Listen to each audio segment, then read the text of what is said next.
자, 마지막으로 오늘 저희가 블루님을 모시고 오신 가장 큰 이유 중 하나이기도 한데 맥북 에어 얘기를 좀 해 보려고 해요. 맥북 에어가 뭐 우리나라에도 출시를 했고요.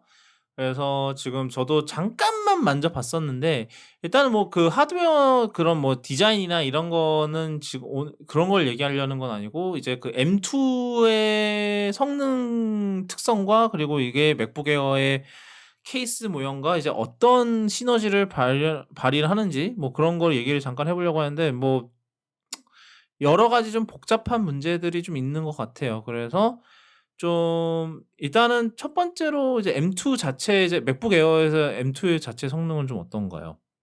일단 뭐 M2 성능 같은 경우에는 사실 뭐 애플이 밝힌 거랑 뭐 크게 다르지 않은 것 같아요. 그 음. 뭐 싱글 코어 성능이나 멀티 코어 성능 전부 다 뭐 애플이 그냥 딱 주장한 만큼 옳은 것 같고 뭐 딱히 과장이나 줄임 같은 거는 없었던 것 같고요.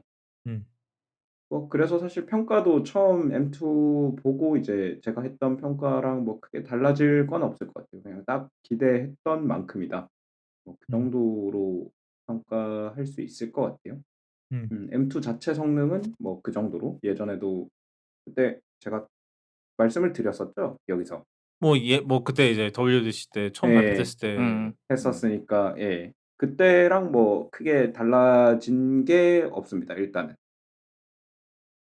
그런데 이제 여기에 이제 맥북 에어 자체 케이스 때문에 이제 나오는 이제 성능 그 캐릭터리스틱 문제가 있는데 이거는 좀 어떤가요? 그러니까 뭐 결론적으로 말씀드리면은 이제 뭐 맥북 에어 자체는 이제 팬이 없는 시스템이고 그러다 보니까 예. 이게 뭐 서스테인 이제 계속 장시간 동안 이제 그 헤비 로드를 계속 돌리면은 스로틀링이 어쩔 수 없이 발생하게 되는데 이게 M1 에어 때도 있었던 현상이기는 한데 그게 굉장히 높은 기준이 굉장히 높았었는데 지금 이제 M2 와서는 쪼끔 그게 그 스로틀링을 볼 수 있을 가능성이 더 높아진 거죠, 어떻게 보면은. 이게 이제 대략 확인을 해 봤는데 저도 아직까지 그 필요한 모든 테스트를 해본 건 아니고요. 음. 일단 CPU 같은 경우에는 싱글 코어를 이제 죽어라 갈구는 경우에는 사실 뭐 스로틀이 일어날 상황은 아니고 모든 코어를 이제 동시에 다 복사를 시켰을 때 스로틀링이 발생을 하는데요. 사실 그 폭이 시네벤치라든가. 예 뭐 빅벤치. 시네벤치라든가 시네벤치. 아니면 음. 긱벤치를 제가 뭐 한 20번 그러니까 싱글 코어 긱벤치를 돌 원래 이제 일반적으로 긱벤치를 돌리면 싱글 코어, 멀티 코어 이렇게 두 개가 순서대로 돌아가고 음. 이제 각 시나리오 사이에 갭이 들어가요. 각 시나리오 사이에 이제 1 초씩 갭이 들어가는데 그런 걸 좀 빼 가지고 뭐 갭을 없애고 멀티 코어만 이제 20번 연달아 돌리도록 이제 커스터마이즈를 해서 돌려 봤는데 뭐 시네벤치는 이제 또 거기에 옵션이 있어요. 이제 10분 옵션, 30분 옵션 이걸 선택할 수가 있는데 이제 10분 옵션을 하게 되면 10분 동안 이제 계속 10분 그 타이머가 갈 때까지 계속 그리다가 10분 타이머가 끝나고 나면 이제 그때 그리는 걸 딱 다 그렸을 때 그거를 최종 점수로 보여주는 거예요. 음. 그러니까 이제 시네벤치 같은 경우에는 이제 10분 동안 열심히 일한 다음에 10분 동안 일을 얼마나 많이 했는지는 중요하잖아요. 그러니까 사실 성능이 좀 떨어지는 CPU 같으면 10분 동안 그림을 5 장밖에 못 그릴 거고 그럼 이제 그 5 장째 그리는 그림이 이제 점수가 되는 거고요. 뭐 긱벤치를 제가 20번 이렇게 돌리는 거 같은 경우에는 그 성능이 빠른 거는 20 번을 일찍 돌리겠죠. 이제 그런 식으로 테스트를 해 봤는데 두 개 모두 다 M1이랑 M2랑 이제 똑같이 맥북 에어 기준으로 비슷한 폭으로 성능이 떨어져요. 그러니까 M2가 특별히 이제 CPU에 타이트하게 바운드돼 있는 그러니까 CPU만 갈구는 작업에서는 음. M2가 특별히 더 스로틀이 심하게 걸리는 거는 아니고요. 똑같은 맥북 에어 기준으로. 뭐 음. 물론 이제 똑같은 맥북 에어라고 해도 셰시가 좀 바뀌긴 했는데 어쨌든 둘 다 팬이 없는 시스템인 거는 똑같으니까요. 음음. 그래서 이제 그렇고 근데 이거는 그 사실 이제 제가 보기에는 GPU 쪽에서 스로틀이 더 심하게 발생하는 것 같아요. 근데 이번엔 이제 GPU 코어가 요거는 더 늘기도 했죠? 예, 그래서 이제 근데 요거는 어느 정도 예고가 됐던 게 애플이 공개한 자료가 있잖아요. M2 처음 공개하면서 이제 그 전력 소모랑 이제 상대 성능 축으로 해서 M1이랑 M2랑 비교하는 그래프를 애플이 직접 공개를 했거든요.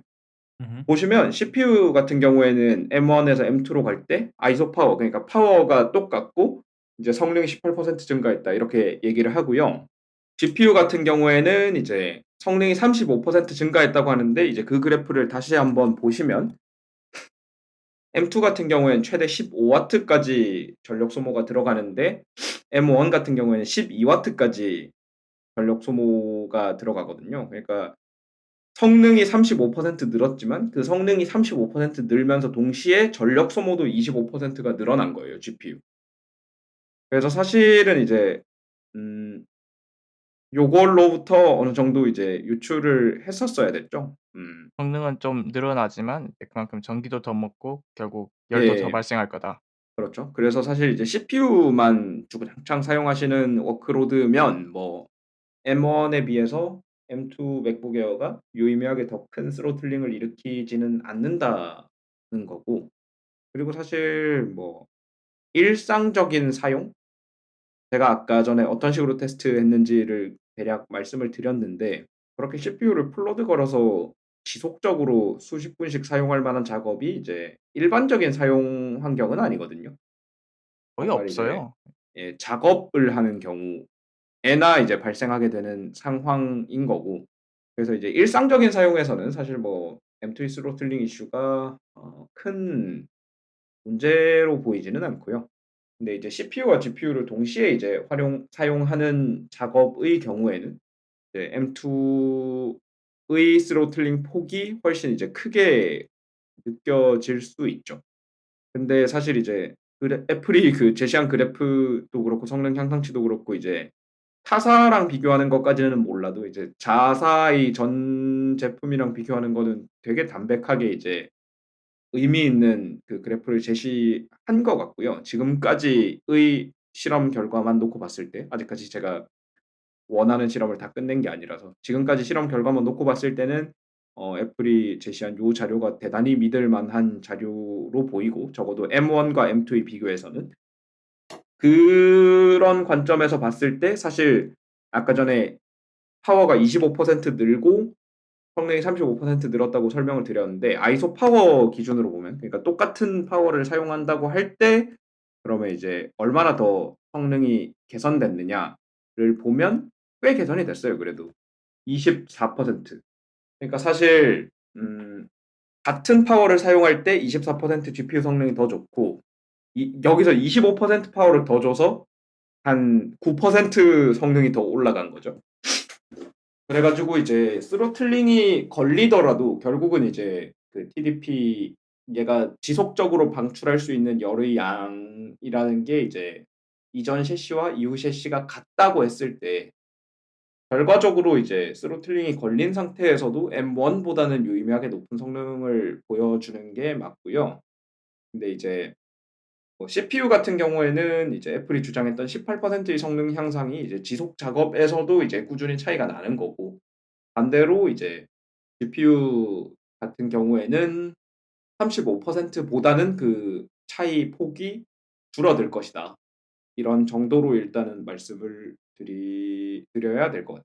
그리고 이제 여기서 M2 프로의 이제 존재 이유라고 해야 되나? 뭐 그런 거를 간단하게 볼 수 있는데 뭐 M2 프로 같은 경우에는 적어도 이제 CPU 시나리오에서는 스로틀링이 전혀 없었고요. 뭐 30분 동안 시네벤치를 돌리든 뭐 긱벤치 멀티코어만 20번을 돌리든 스로틀링이 전혀 없었고 뭐 그래서 사실 이제 M2 프로는 M2의 지속 성능을 이제 꾸준하게 뽑아낼 수 있는 플랫폼으로서의 의미가 있는 것 같아요. 근데 뭐 지난번에도 말씀드렸던 것처럼 그런 정도의 지속 성능이 필요하신 사용자라면 사실 M1 프로를 선택하시는 게 이제 조금 더 합리적인 선택이 아닐까 하는 생각이 들지만 뭐 여기서 아마도 잠깐 첨언을 하자면 여기서 M2 프로라고 하는 거는 13인치 맥북 프로 M2 칩이 달린 13인치 맥북 프로 얘기고요.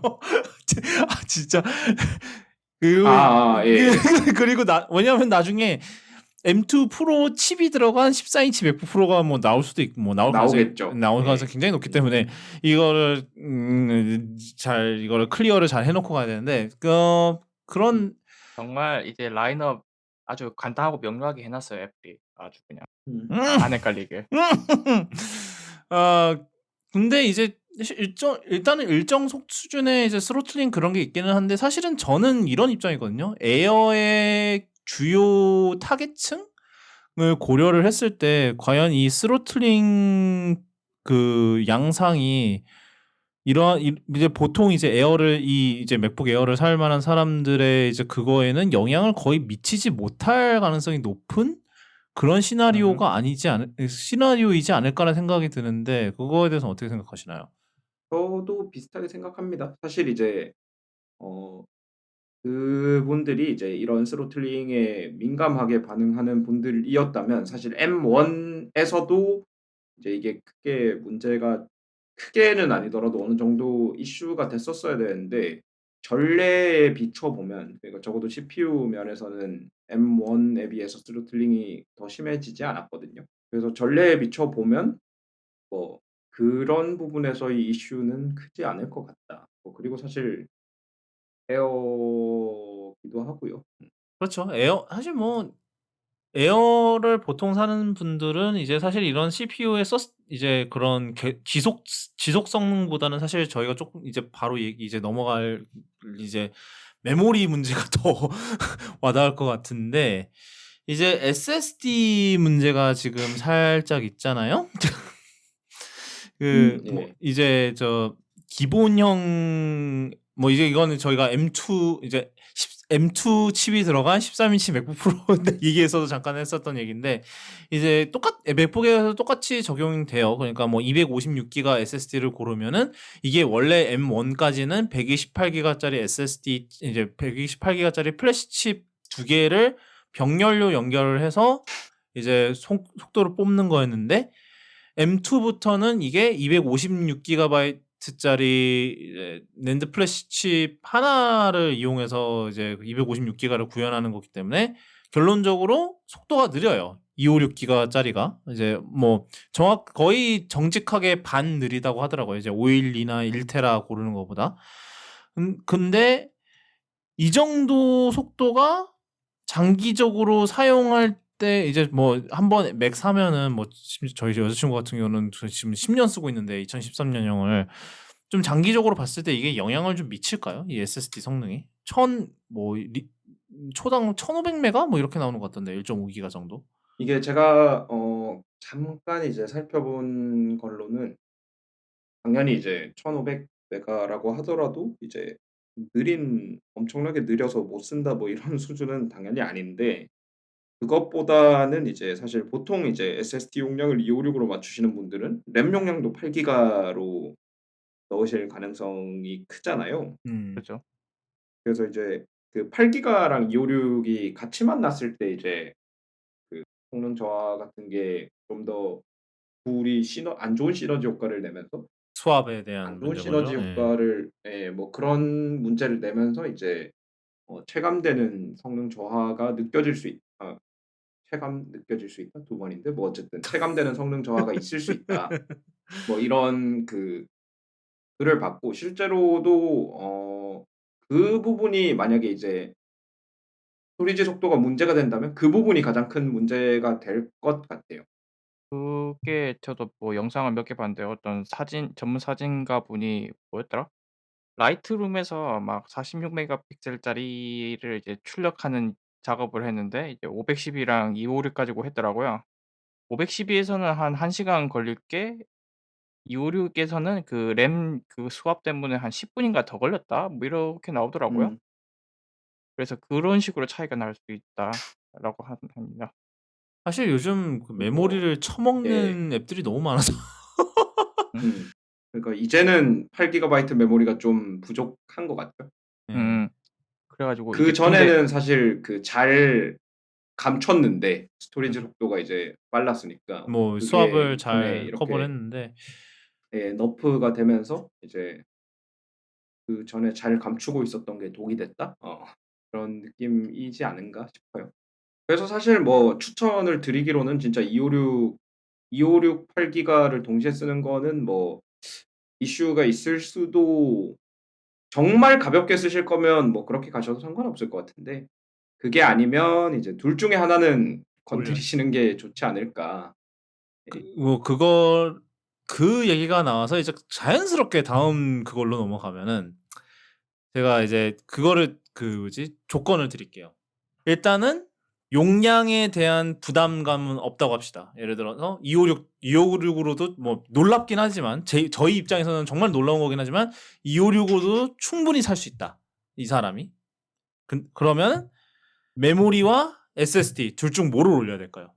메모리지 않을까요? 그 비용이 정확히 같더라고요, 보니까. 네, 둘 다 27만 원이거든요. 이거는 뭐 맥북 프로 때도 14인치 맥북 프로 때도 그랬던 건데 둘이 똑같이 27만 원을 내야 돼요. 메모리는 박혀 있는 거니까 뭐 업그레이드도 안 되겠다. 아, 뭐 뭐, 사실 모든 게 다 업그레이드가 안 되긴 하죠. 네, 아, 뭐 그렇긴 한데 뭐 최소한 외장 하드라도 꽂을 수 있으니까 정 안 그래요. 되면. 뭐 저 같으면 썬더볼트 SSD를 쓰면 돼요. 그리고 썬더볼트 SSD가 내장보다 더 빠를 거예요. 256보다는. 놀랍게도 사실입니다. 그래서 뭐 사실 뭐 근데 사실 256 기가바이트로 충분하신 분이면 뭐 8 기가바이트 뭐 될 것 그냥 같긴 해요. 가서 쓰시더라도 제 생각에는 뭐 이게 성능 저하가 추가로 더 일어났다는 것 자체도 인지를 못하고 쓰실 가능성이 높죠, 사실은. 높을 것 예. 같긴 해요. 그러니까 되게 가벼운 작업에서야 뭐 뭔들 문제가 되겠습니까? 뭐 M1 맥북 에어를 지금 뭐 싼 값에 구할 수 있으면 그걸 사라고 말씀드리는 게 더 나을 수도 있을 것 같은데 음. 뭐 어쨌든 맞아요. 난 아무리 생각해도 256으로 충분하신 분이면서 동시에 8 기가바이트가 모자랄 것 같은 작업을 하시는 분은 저는 아직 상상을 할 수가 없어요. 그래서 뭐 근데 만약에 진짜 죽어도 둘 중에 하나 중에 하나를 256이 충분한데 이제 그 성능 이슈가 껄끄러워서 둘 중에 하나를 뭘 올려야 되냐라고 고민을 하시면 램을 올리시는 게 좀 더 음. 수압을 미연에 방지할 수 체감 있다면, 예. 좀 더 체감적으로 더 좋은 선택이 되지 않을까 하는 생각이 드네요. 수압을 방지하는 게 더 낫기는 하겠죠. 어떻게 예. 보면. 스토리지 속도가 아무리 빠르다고 해도 그 메인 메모리 접근 속도랑 비교는 할 바가 할 게 없죠. 아니거든요. 예. 사실 뭐 이제 우리가 흔히 뭐 1.5 기가바이트 per second 이런 식으로 얘기하는 그 연속적인 그것 자체 대역폭 자체도 차이가 대단히 나지만 지금 요 맥북 에어 같은 경우에는 메인 메모리 대역폭은 100 기가바이트 per 초니까요. 뭐 그것도 차이가 많이 나지만 사실 레이턴시 차이가 되게 크거든요. D램에서 데이터를 땡겨오는 거랑 이제 아무리 SSD라고 하더라도 이제 거기까지 가서 땡겨오는 거랑은 차이가 좀 나고 SSD랑 하드디스크가 처음에 이제 성능 차이가 엄청나게 난다고 했던 것도 그 레이턴시 차이가 크게 작용했었고요. 그래서 그런 거를 감안해 보면 이제 성능적인 이슈 때문에 내가 8의 256 조합은 쓰기가 싫다. 근데 256 용량이 충분하다 그러면 램을 올리는 게 논리적으로 좀 더 맞는 방향일 것 같습니다. 저도 네, 메모리가 더 중요하긴 하죠, 아무래도. 예. 사실은 음. 여기서 이제 아까도 좀 전에도 얘기했지만 이제 여기서 나오는 이제 변화구가 바로 M1 에어를 아직도 팔고 있다는 문제인데 사실은 그쵸. M1 맥북 에어가 아직도 팔리고 있고 그리고 여전히 그 가격 브래킷이 여전히 있는데 여기서 이제 M1 에어의 그 메리트는 뭐가 있을까요? 현저히 싸다. 싼 거? 아무래도? 240만 원이다. 뭐 시작 가격이 싼 거라고 봐야겠죠. 그리고 이제 아무래도 이제 뭐 SSD 페널티가 없고 놀랍게도 그러니까 M1 맥북 에어의 256기가 SSD 속도가 M2 맥북 에어 SSD보다 빠르니까 못 2배 날린 빠르니까. 예, 못 날린지는 모르겠지만 하여튼 그래서 이게 그 새로 근데 지금 팔고 있는 M1 맥북 에어도 그런 게 맞겠죠? 이게 가끔씩 뭐 이런 식으로 가면서 그 음성 칩셋 패치 그걸 들어갈 바꾼다든가 수가 있구나. 예. 뭐 그건 그런 생각했는데. 경우가 있어서 지금 이제 팔고 있는 M1 에어도 과연 그럴까? 그거는 그 확인을 한 번은 해 봐야 될 것 같은데 뭐 뭘 안 그랬으면 이미 뉴스가 났겠죠? 모르겠다. 네, 그렇죠. 이미 왜냐하면 이미 M2 에어가 난리가 난 마당에 그러면은 이제 걔도 했겠죠. 거 그건 있을 거예요. 아마 아닐 수도 있는 게 이게 잠수함 패치된 물량이 벌써부터 돌고 있을 것 같지가 않을 것 같아요. 뭐 지금 있는 거 아마 재고떨이 하고 있는 애들일 것 같은데. 음. 뭐 그런 거라면 뭐 더 싸게 M1 맥베어를 가는 것도 뭐 맞아요. 충분히 좋은. 물론 이제 "새 디자인이 고프다."라고 하시는 분은 뭐 얄짤없이 M2에서 아까 저희가 이제 그렇게 토론을 한 어떤 거를 뭐 업그레이드 할 거냐에 고민을 하셔야 될 것 같기는 한데 음. 그렇습니다. 뭐 하여튼 맥북 에어 자체 이제 그 디자인이나 하드웨어 자체는 굉장히 잘 나온 것 같더라고요. 그래서 지난번에 저도 만져볼 기회가 잠깐 있었는데 진짜 맥북 프로를 그러니까 14 인치랑 16 인치 맥북 프로를 약간 더 짜부시킨 것 같은 느낌이 더 누른 것 같아 프레스로. 그러니까 그 디자인이랑 거의 비슷한데 더 눌러서 두께만 더 얇아진 것 같은 약간 그런 디자인인데 저는 괜찮았어요 디자인 자체는. 그럼 저희 회사에도 그런 분이 있더라고요. 이제 원래 M1 에어를 쓰셨는데 이제 막 M2 에어를 사려고 하는데 이제 뭐 가격이나 뭐 성능 지금 나오는 성능 문제나 이런 게 때문에 고민이 되는데 결론적으로 그래도 에어를 사겠다고 하시는 이유가 제가 지난번에 이제 맨 처음에 나왔을 때 얘기한 프로가 너무 무겁고 너무 두껍고 의 문제 때문에 그래 조금 그 성능 페널티나 뭐 가격적 메리트가 좀 떨어진다 하더라도 그냥 에어를 사겠다는 결정을 하시더라고요. 예 뭐 충분히 그럴 수 있는 부분이죠. 예. 얇고 가볍다라는 게 결국은 그게 엄청난 메리트인 거라서 이제 특히 이제 노트북을 많이 들고 다니시는 분들이라면 더더욱 그게 아무래도 메리트로 다가오기는 하겠죠. 예.